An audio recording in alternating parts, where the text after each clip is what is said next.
Welcome to Library Out Loud, a conversation about any and all things related to the Spokane County Library District. Library Out Loud is brought to you by the Spokane County Library District and our friends at STCU. Now, here's your host, Jane Baker.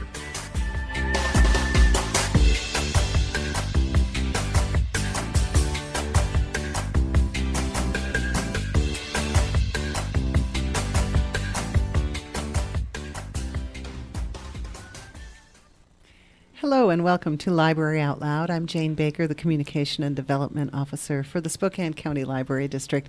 Joining me today, two of my esteemed colleagues. This is Mary Ellen Brax and Gwendolyn Haley, both Library Services Managers at the district. Welcome. Thanks for having us. Thanks for joining me again today. It's always lovely to have you on. You've been on before, and you're always repeat guests, always welcome here on the program. Thank you. First of all, we're going to start today talking with Mary Ellen about early learning programs at the library. I know this is your area of expertise. You lead the early learning team at the library, and you do fantastic work.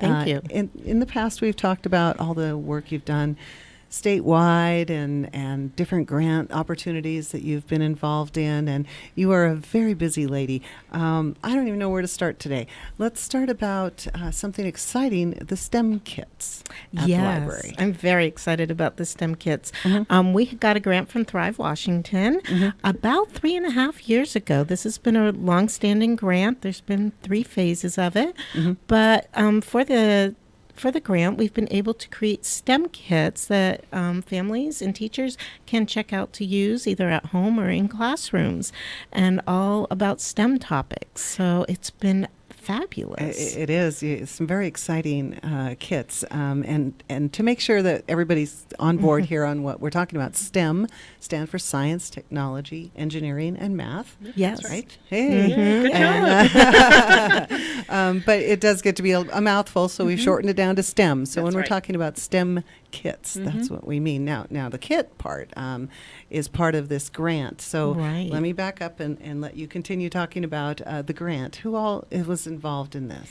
Well, this was a community grant. So it came through our Inland Northwest Early Learning Coalition for the opportunity for this grant to come up. And it was one of those things where we went around the table and said, who would like to be the lead on this grant?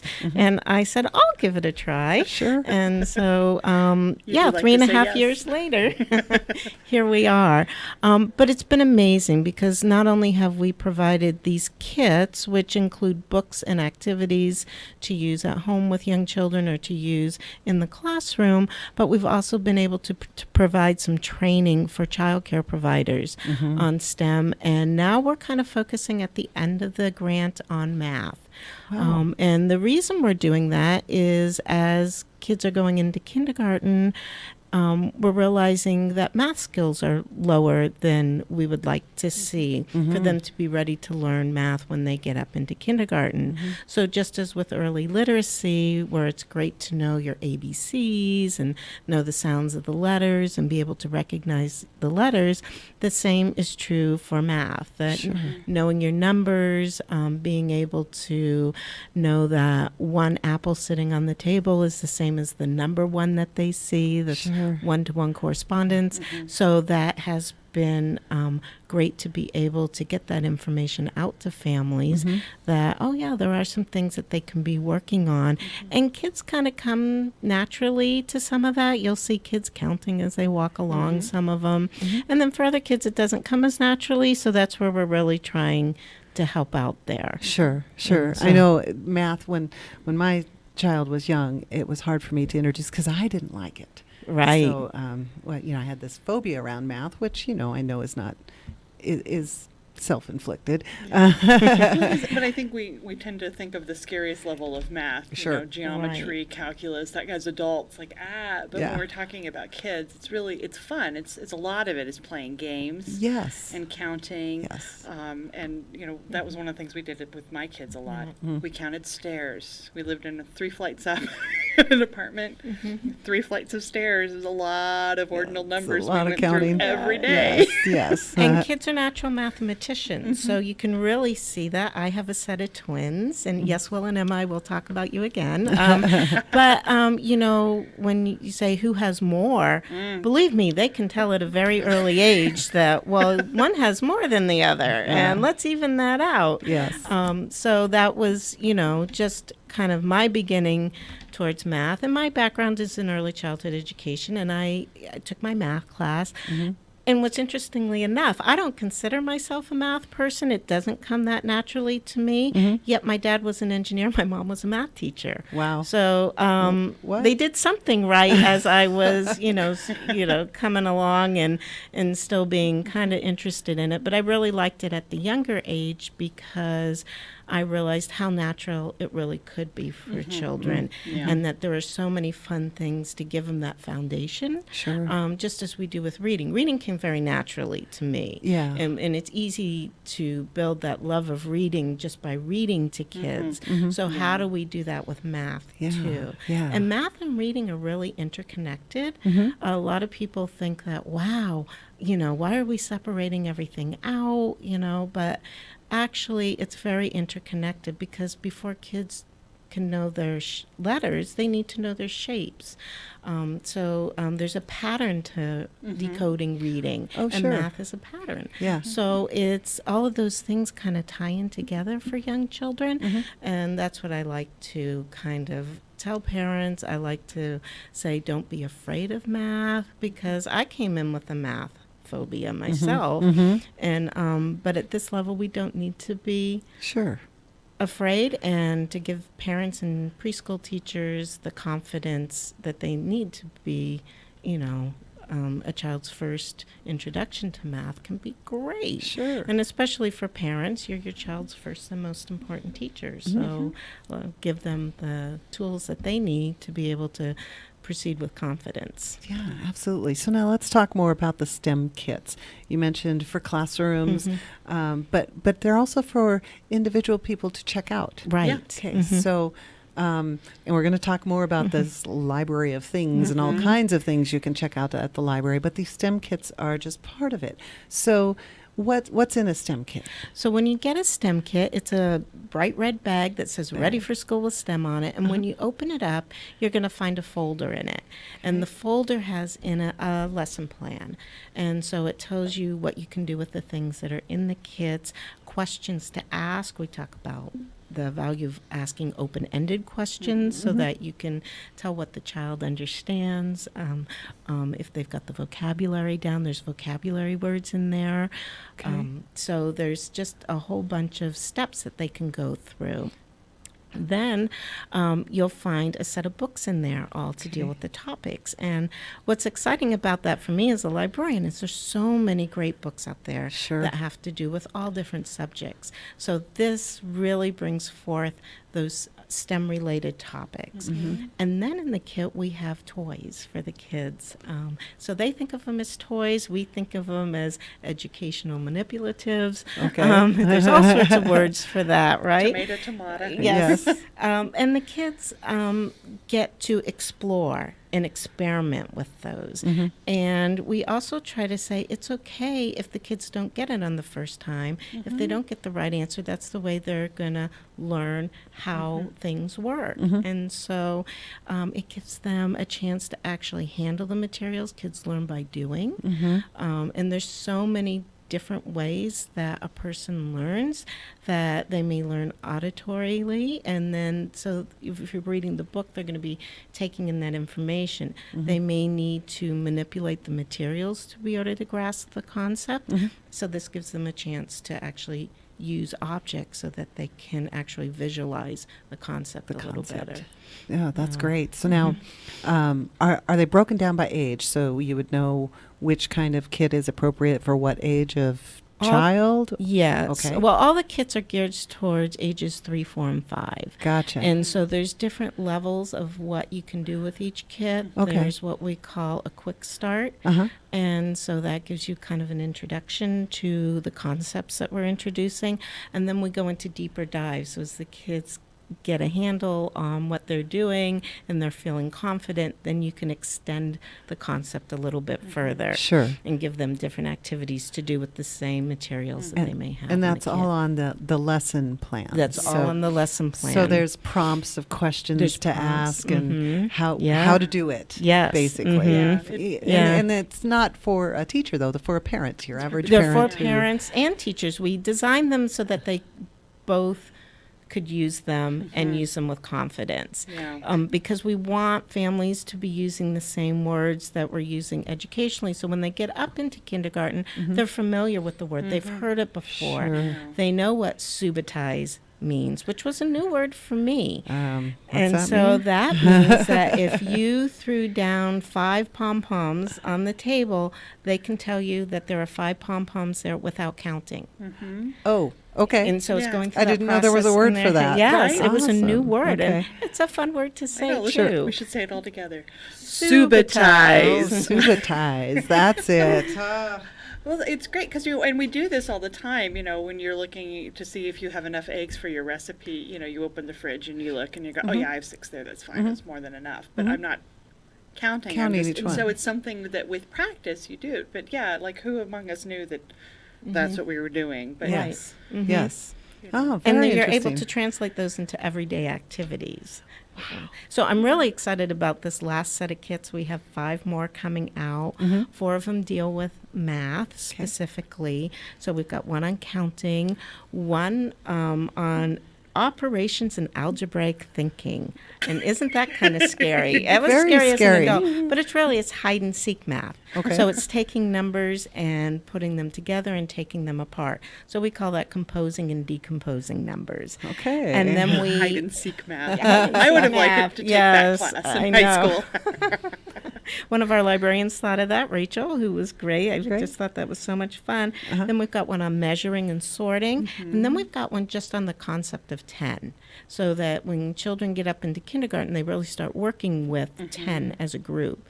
So this is just getting to that point where they understand what 10 is, what makes up 10, how many different combinations are there to make up 10. Wow. So, and then our last kit, which I'm really excited about, is robotics. And when I first started doing this, somebody had suggested a Codapillar. Oh, you know what? I saw a video on these, and I want to talk more about this. We have to take a break really quick, and then we'll come back and talk about Codapillars and more about the STEM kits with Mary Ellen and Gwendolyn. You're listening to Library Out Loud. We'll be right back. Is your child having trouble coping with a personal disability, but don't know where to go? Consider our friends at Breakthrough Incorporated. Breakthrough takes great pride in mentoring their DDA clients who have intellectual disabilities and their BRS clients who have challenging behaviors toward the creation of safe, appropriate, ethically sound life goals. They integrate programs at school and home to enrich their lives. They work hard to make a positive difference in you and your family's lives. Breakthrough provides a highly structured, fully staffed residential setting in local neighborhoods.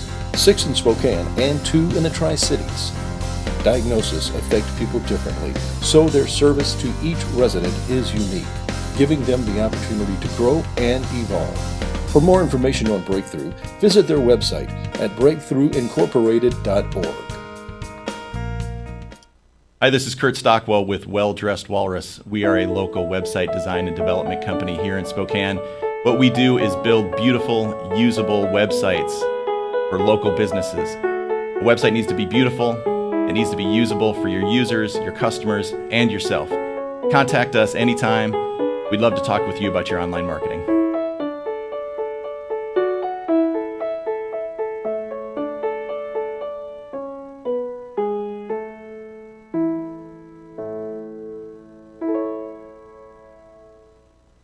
What? You haven't been to the library lately? Stop in today and see that the library is more than books. Spokane County Library District facilities feature on-site technology, including Wi-Fi, computers, and printers, as well as free use of meeting rooms. The Library District offers events and programs for all ages, from story times to career development and employer classes to Social Security workshops. Our staff is well trained and happy to help. Find out more about your library at scld.org. spokane.org. And welcome back to Library Out Loud. I'm Jane Baker, and I am talking with Library Services Managers Mary Ellen Brax and Gwendolyn Haley from the Spokane County Library District.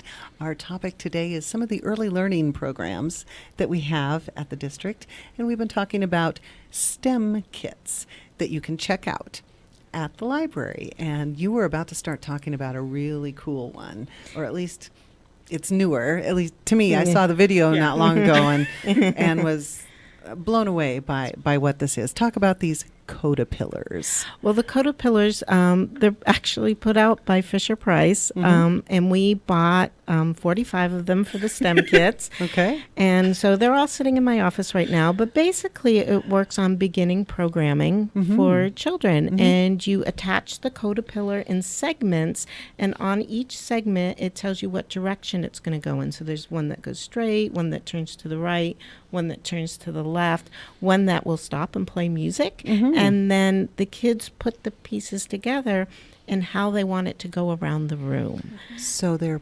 programming. They're programming at 3 years old. That's amazing. And we've had a lot of fun experimenting with them in our office. In fact, I left for a day or two to go to some meetings out of town, and my colleagues had a great time with them. So much fun. They made a video with the Codapillars, and they programmed them all to do a sequence like marching down the room. Yes. So I think we called that the cavalcade of Codapillars. Oh my. I have a feeling you were behind that, weren't you? I can neither confirm nor deny. I feel like it's my role as Mary Ellen's colleague to make sure that everything is thoroughly tested. Yes. And they were tested very well. But it was just to show you what you can do. So to me, that's a great sign, because that means that not only is the child going to have fun with it, the adult's really going to have fun with it. Yes. I'm just going to put a warning out there.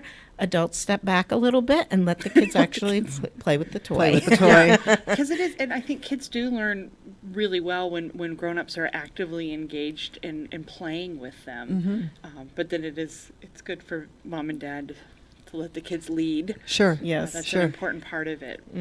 Yes. And it's great modeling for the child if they see the adult having a lot of fun with it. So I don't want to say, don't ever play with it, but you can have a lot of fun together. And really, that's how learning takes place, is when the child has a good model to follow, and then somebody there to encourage them and ask those questions about next steps, or what could you do differently. So if the Codapillar runs into the wall, you can stop and say, oh, what should we have done differently? Sure. And, what piece could we have put in there? Or what should we have done so that he didn't run into the wall? Do we need to put him back further? What would you do? And It's a great example of what we call iterative thinking, where you try something and then you improve on that, and then you try it again, and then you improve on that. And my husband's in software quality assurance, and a lot of what he does is just test to make sure things work the way they do, and then it goes back to the developers so they can improve upon their design and make it a little better. But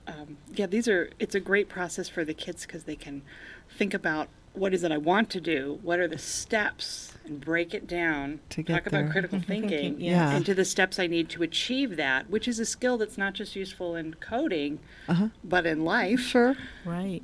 And so with these kits won't be available for a little bit yet, but we're hoping to have them available by the end of March. So we have, we're just putting all the pieces together. So there's 225, 250 kits all together that we are putting out through Eastern Washington. So Stevens County Libraries will get them, Spokane Public Library, Spokane County Libraries, and Whitman County Libraries will be getting these kits. Wow. So it's just a nice way to meld together the literacy part of it with the math part of it. So that it's not so scary for people, and just having practice with that failure piece, that it's okay to fail, you try again. Yes. So it really gets into the social emotional part too. So how does the child react to it not working? And now we've given them some tools to say, okay, I can stop, I can think about it, I can ask some questions, and then I can redo it and see what happens See what there. happens next. That's great. So if a parent's listening today and says, I want to see these kits, I want to check out one of these kits, what do they need to do? So basically, they need to go to their local library. You will see the STEM bags in red because we do have STEM bags out now. There's currently 11 different kits out there. That's a lot. That have to do with math and science.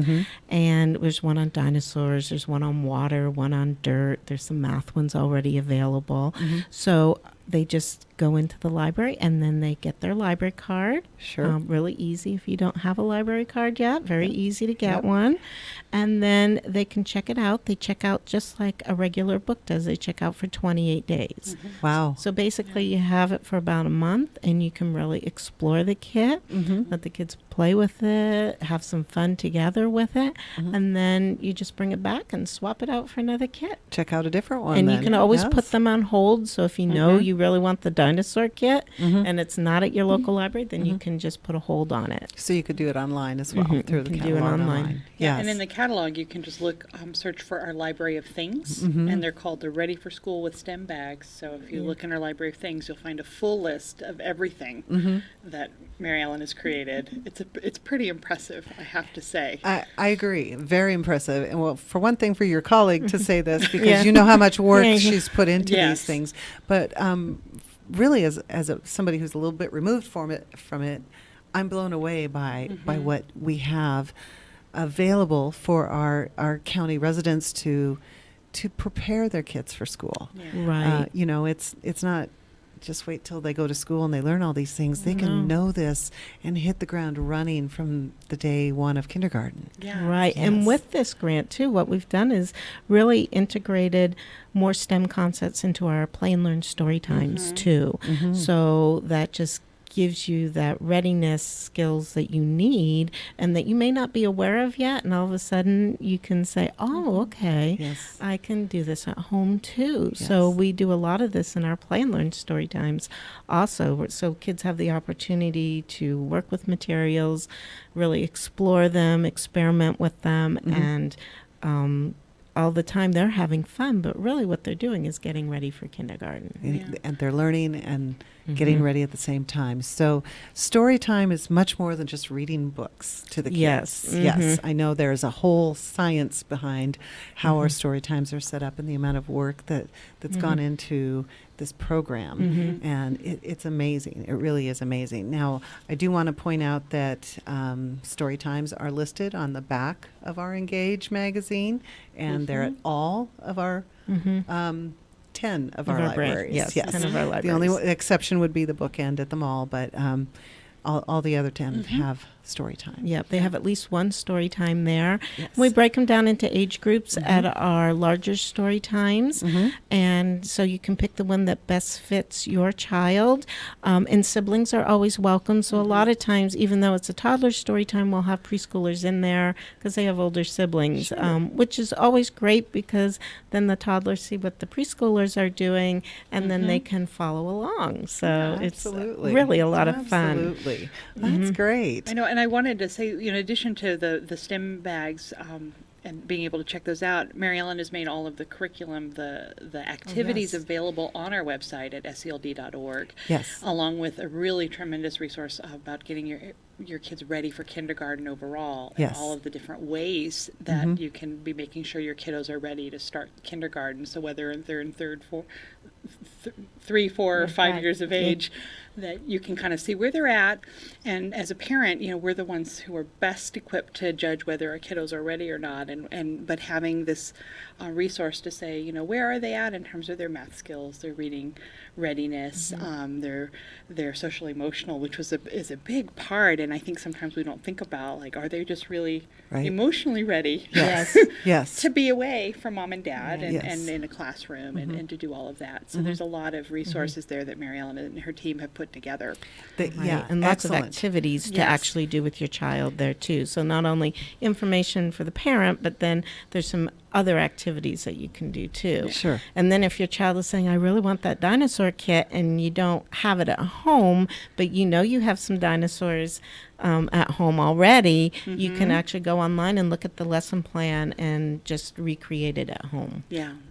Excellent. scld.org. Yes. Search the site for Ready for Kindergarten, and you will see, great resources on our website. Great work that you've done. You've done so much, and there's so many other things for early learning programs that I want to talk about.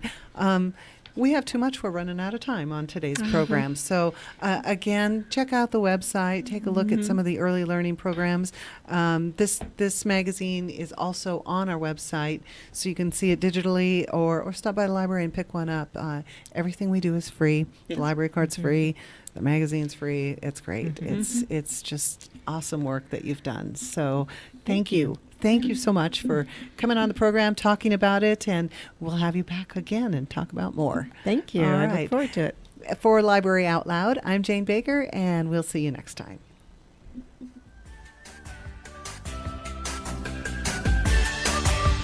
Library Out Loud is produced in Spokane, Washington by SpokaneTalksOnline.com, which is solely responsible for its content. Ask a question, recommend a guest, and hear this program again online anytime at SpokaneTalksOnline.com. Library Out Loud is brought to you by the Spokane County Library District and STCU. Go visit and explore your local library today.